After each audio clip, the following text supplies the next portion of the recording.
Tejas Dubai air show में गिरा।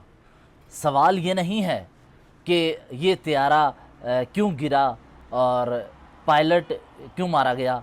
सवाल ये है कि जब खराबी की निशानदेही की जा चुकी थी तो उसके बाद इस त्यारे को क्यों उड़ाया गया। यही नहीं, जस्ट फॉर इंफॉर्मेशन, एक ये गल्फ न्यूज़ ने एक खबर शाया की और ये 2 रोज़ कबल की खबर है। हुआ ये कि तेजास जब दुबई एयर शो में इसे लेकर गए तो उस वक्त एक खबर सामने आई कि वहाँ ऑयल लीकेज के हवाले से और इंजन में टेक्निकल ख़राबियों का जिक्र किया गया और कहा कि ये त्यारे में ख़राबियाँ हैं। तो उस वक्त इंडियन डिफेंस की जानिब से, इंडियन एयर फोर्स की जानिब से कहा गया कि ये फेक न्यूज़ हैं। And again I just want to share and quote this news. Tejas fighter plane crashes at Dubai air show right now, a day after India reject fake claims of oil leakage। and again fake news करार दिया गया oil leakage को। और इसमें दो खराबियों का जिक्र किया जा रहा है।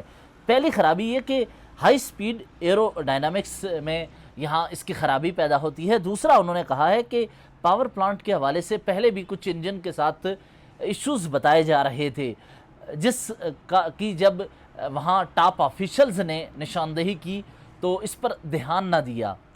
फिर उसके नतीजे में दुबई एयर शो में, जहाँ दुनिया भर के त्यारे आकर एयर शो में हिस्सा लेते हैं और वहाँ से मार्केट ऊपर आती है। मिसाल के तौर पर पाकिस्तानी JF-17 थंडर त्यारा है, इसको भी इस एयर शो में लाया गया और उस वक्त दुबई और पाकिस्तान और इराक और दीगर ममालिक के दरमियान पाकिस्तान के एग्रीमेंट्स हुए हैं और इस त्यारे को ख़रीदने के लिए इंडिया के शहरी भी इस त्यारे के साथ जाकर तस्वीर खिंचा रहे थे, क्योंकि JF-17 थंडर आपको याद होगा इंडिया के ख़िलाफ़ इस्तेमाल हुआ जब इंडिया ने ऑपरेशन सिंदूर और पाकिस्तान ने ऑपरेशन बुनियानुम मरसूस शुरू किया। इसमें ये JF-17 थंडर का किरदार अहम था और इंडिया इस त्यारे के किरदार से ज़्यादा कह रहा है चाइनीज़ टेक्नोलॉजी यूज़ हुई इसलिए ये सब हुआ। लेकिन दूसरी तरफ आप खुद देखें, सवाल ये नहीं है कि एक त्यारा गिर गया। डोनाल्ड ट्रंप ने खुद बारहा कहा है कि पाकिस्तान ने 7 त्यारे मार गिराए, 8वां ज़ख्मी था और वो भी एक तरह से गिरने के की तरह है, इस तरह उसका अब इस्तेमाल नहीं हो सकता। बेसिकली आपको बताता चलूँ कि इस वक्त 2.5% शेयर जो इंडियन एरोनॉटिक्स के हैं, जो ये कंपनी है जिसने इस जहाज़ को बनाया है, इसके 2.5% शेयर गिर गए हैं। और दूसरा, ये जो डेथ हुई है विक्रांत सिंह, ये विक्रांत सिंह विंग कमांडर थे। इससे कबल 2 विंग कमांडर हमने देखे। पहले विंग कमांडर जिस वक्त पाकिस्तान की तरफ आए थे तो उनको अभिनंदन को पाकिस्तान ने मार गिराया था त्यारे को और उनको गिरफ्तार किया था। फिर पाकिस्तान ने वापस उसे भेज दिया। At that time PM Imran Khan Pakistan में थे। उन्होंने कहा था कि हम पड़ोसी ममालिक के साथ अच्छे ताल्लुकात चाहते हैं, इसलिए हम वापस भेज रहे हैं।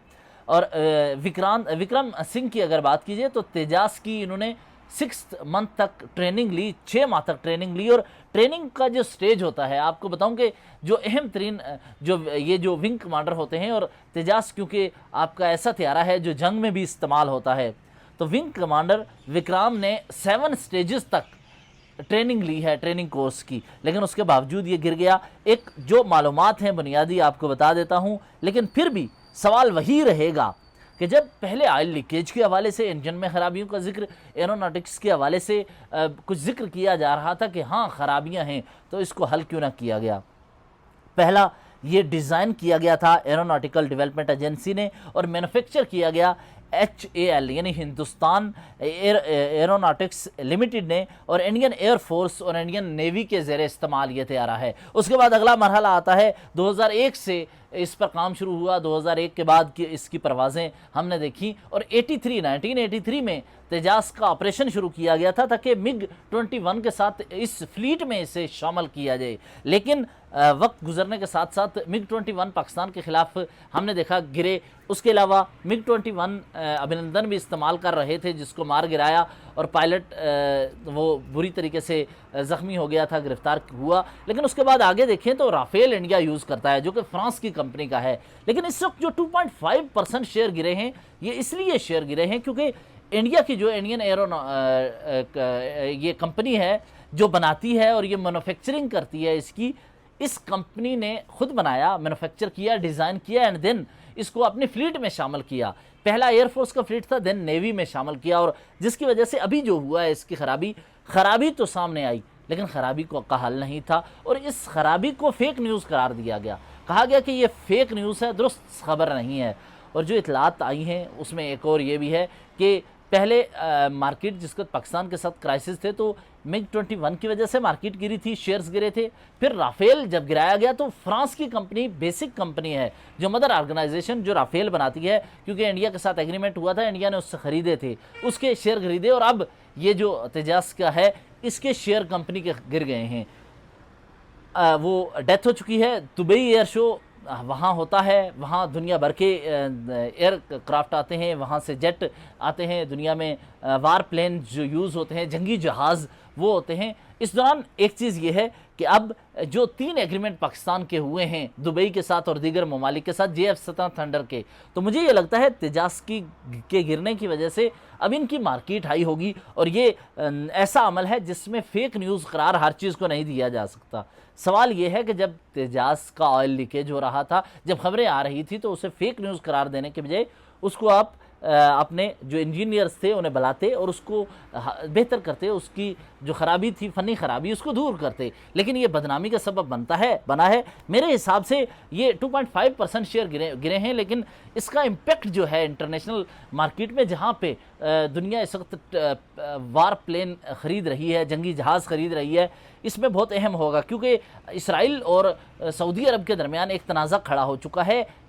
अमेरिका ने F-35 जो तैयारे सऊदी अरब को देने का फैसला किया, तो इसराइल ने कहा कि ये तैयारे क्यों दिए जा रहे हैं। लेकिन हालांकि मेरे फैसल अली जो अमेरिका में सहाफ़ी हैं उनसे बात हो रही थी, उन्होंने कहा कि ये ऐसे F-35 दिए जा रहे हैं जो जंगी साजो सामान उस हद तक नहीं ले जा सकते, लेकिन उसके बावजूद इसराइल को उस पर तनाज़ा है, बहुत ज़्यादा तशवीश है। अब यहाँ पर जो है इंडिया के लिए मुझे लगता है कि क्राइसिस ज़्यादा बढ़ेंगे और इस क्राइसिस का शिकार सबसे ज़्यादा इंडियन एयरफोर्स होगी। ये सबब बना है। मेरे हिसाब से ये 2.5% शेयर गिरे हैं, लेकिन इसका इम्पेक्ट जो है इंटरनेशनल मार्केट में, जहाँ पे दुनिया इस वक्त वार प्लेन ख़रीद रही है, जंगी जहाज़ ख़रीद रही है, इसमें बहुत अहम होगा। क्योंकि इसराइल और सऊदी अरब के दरमियान एक तनाज़ा खड़ा हो चुका है।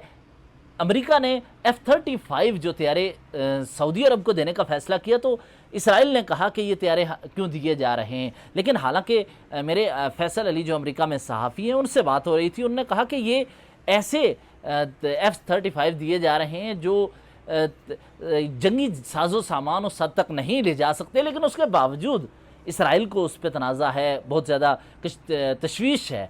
अब यहाँ पर जो है इंडिया के लिए मुझे लगता है कि क्राइसिस ज़्यादा बढ़ेंगे और इस क्राइसिस का शिकार सबसे ज़्यादा इंडियन एयरफोर्स होगी।